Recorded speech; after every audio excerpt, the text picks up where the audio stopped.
আমরা এমন রাজনীতি করব যাতে তরুণরা সক্রিয়ভাবে রাজনীতিতে অংশগ্রহণ করতে পারে, তরুণরা যাতে রাজনীতি বিমুখ না হয়ে যায়। আমরা জুলাই পদযাত্রায় দেশের প্রায় প্রত্যেকটা জেলায় দেখে এসেছি তরুণদের মধ্যে যে জোয়ার এসেছে।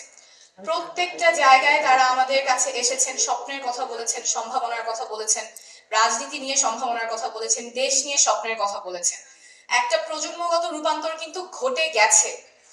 এই যে রাজনৈতিক সচেতনতা তৈরি হয়েছে, এটা আমাদের লালন করতে হবে, সাস্টেইন করতে হবে, আরো এনহ্যান্স করতে হবে। এবং এখানে আমি আশা করব আজকে যারা যুব সংগঠন আছেন, যুব শক্তি আছেন এবং রাজনৈতিক দল আছে, তারা এই স্বপ্নটাকে লালন করতে সাহায্য করবেন, সহযোগিতা করবেন। আমাদের তরুণরা যদি আশাহত হয়ে পড়ে, তাদের যদি স্বপ্ন ভঙ্গ হয়, তাহলে দেশ তীব্র একটা সংকটের মুখে পড়বে। আমরা সেই জায়গায় ফেরত যেতে চাই না। কিন্তু দুঃখের বিষয় হলো গত 1 বছর ধরে তরুণদেরকে বিভিন্ন ভাবে হেয় প্রতিপন্ন করা হয়েছে, ছোট করা হয়েছে। অনেক ধরনের মানহানিকর কথা হয়তো খুব ভাবনা চিন্তা ছাড়াই বলা হয়েছে। ছোটরা কি বোঝে, তরুণরাও তো কি বোঝে, দেশের জন্য ওরা কি জানে। কিন্তু আন্দোলনের নেতৃত্ব তরুণরাই সামনে থেকে দিয়েছে। তাই এরকম কথা যেগুলো হয়তো আমরা অনেক চিন্তা করে না বলা হয় না, কিন্তু এটার একটা ইম্প্যাক্ট আছে। তরুণদেরকে ছোট করে দেখা, হেয় করে দেখা, এই সংস্কৃতি থেকে আমাদের বের হয়ে আসতে হবে। কারণ তরুণরা আমাদের শক্তি, আমাদের স্বপ্ন তরুণরাই সামনে নিয়ে যাবে। আমি সবার প্রতি আহ্বান করবো যাতে এই ভাষাগুলো, এই অ্যাটিটিউড গুলো যাতে না থাকে।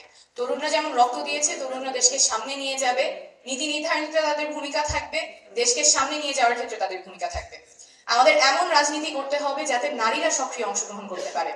আমাদের অভ্যুত্থানের একদম সামনে থেকে নারীরা নেতৃত্ব দিয়েছে, কিন্তু গত 1 বছরে আমরা এটাও দেখেছি এমন কোন নারী রাজনীতিবিদ নাই যাদেরকে সাইবার বুলিং করা হয় নাই। এমন কোন কটু কথা, propaganda, deepfake photo, deepfake video তৈরি করা হয় নাই যাতে তাদেরকে কেউ প্রতিপন্ন করা যায়। এটার মানে কোনো ইয়ত্তা নাই যেভাবে নারী রাজনীতিবিদদেরকে হেয় প্রতিপন্ন করা হয়েছে। এই সংস্কৃতি আমাদের ঠেকাতে হবে এবং এখানেও তরুণরা সম্মুখ সারিতে ভূমিকা রাখবেন বলে আমি আশা করি। আমরা পিছু হটবো না। যেই রাজনীতিবিদদেরকে কটূক্তি করা হয়েছে, সমালোচনা করা হয়েছে এবং সাইবার বুলি করা হয়েছে, ওনারা কিন্তু মাঠ ছাড়েননি, ওনারা আছেন এবং আমরা থাকবো। আমাদের সাথে আরো অনেকে যুক্ত হবেন। আমরা এমন রাজনীতি করব যাতে জনগণ মনে না করে রাজনীতিবিদ শুধুমাত্র নিজের স্বার্থের জন্য রাজনীতি করে। আমরা এমন রাজনীতি করব যাতে জনগণ জানে রাজনীতিবিদরা জনগণের স্বার্থের জন্য রাজনীতি করে এবং সেখানেও তরুণরাই অগ্রগণ্য ভূমিকা পালন করবে। এই কথাগুলো যখন আমি বলি তখন অনেকেই বলে এগুলোর কিছু সম্ভব না, বাংলাদেশে এসব পরিবর্তন আসবে না, এগুলো হয়তো অলিক স্বপ্ন, বাস্তবে এরকম কখনো হবে না। কিন্তু আমরা পথে প্রান্তরে, বাংলাদেশের পথে প্রান্তরে তরুণ এবং সর্বস্তরের জনসাধারণের মধ্যে দেখে এসেছি যে রাজনৈতিক সচেতনতা তৈরি হয়েছে। এখনই সময়। আমরা জানি পথ অনেক লম্বা, চ্যালেঞ্জ অনেক, কিন্তু মানুষ যখন জাগে তখন ইতিহাস বদলায়।